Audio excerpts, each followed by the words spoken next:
here this evening, and then we'll kind of play through this as we go.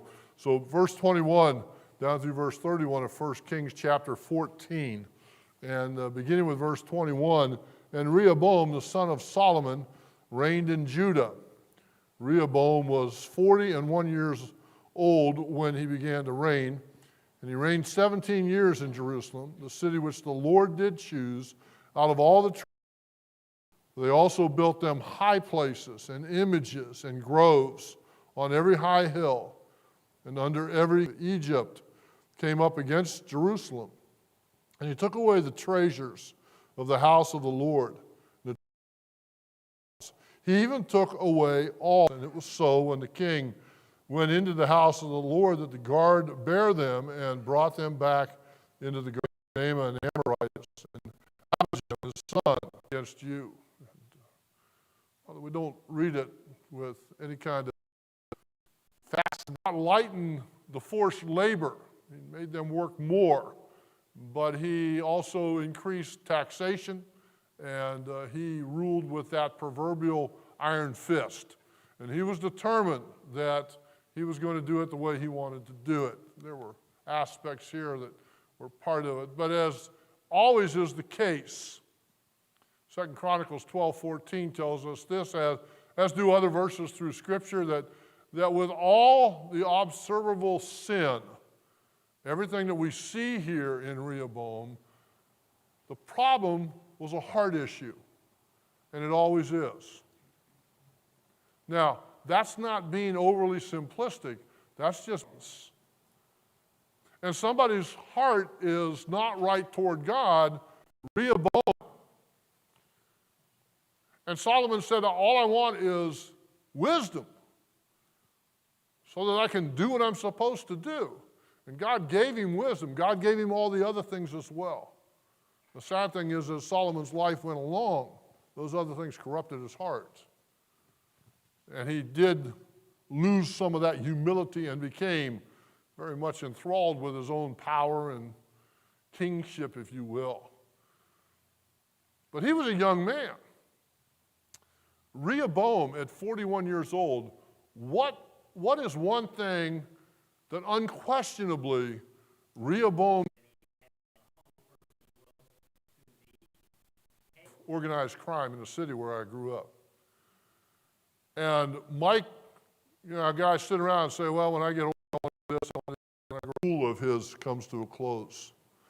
The openness of the rebellion against God is seen in the reminder statement about Jerusalem. Look there, if you would, as we were reading a few minutes ago. Now I've lost it, I'm sorry.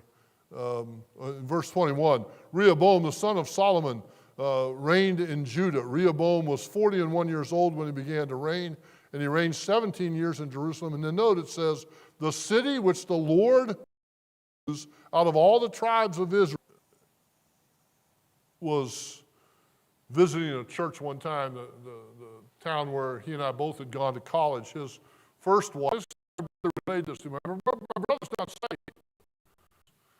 It's kind of the way that people do the vernacular of the day. So my brother's telling me about respect for things Christian. So Greg, the immorality of our age permeates every aspect of our age. Now, I understand when I talk about, it's the norm. It's not our norm, okay? It's the adage that everybody does. No, everybody doesn't. But the assumption that everybody does is reflective of where the heart of our generation is. And that's what was going on in Rehoboam's time. The depths of the rebellion. We know of the sin of Israel in various, even them, well, now it's come down to the point of Rehoboam, and the sin of the people of Judah under Rehoboam's rule, theme here, but how many of you heard what I heard growing up?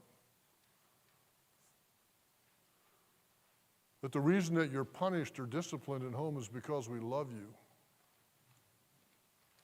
If you love me, you'd let me do whatever I want to do. No, I love you. That's why I won't let you do whatever you want to do. So God's jealousy in this is not a matter of God saying, no, I don't care.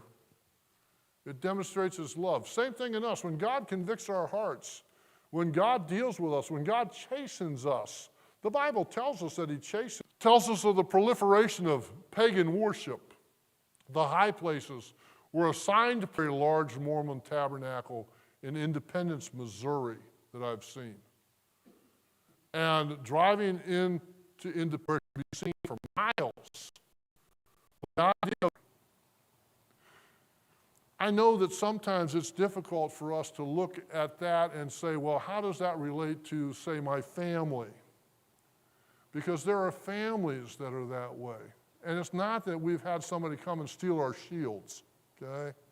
It's not that somebody came into our house and took the gold shields that we used to defend ourselves, and now all we have are brass shields that can be pierced through.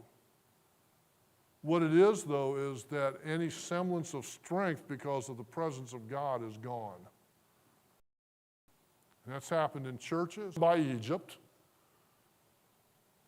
For the next 12 years, how was gold shields looking down there? 15 verse 6, that there was war, constant skirmishes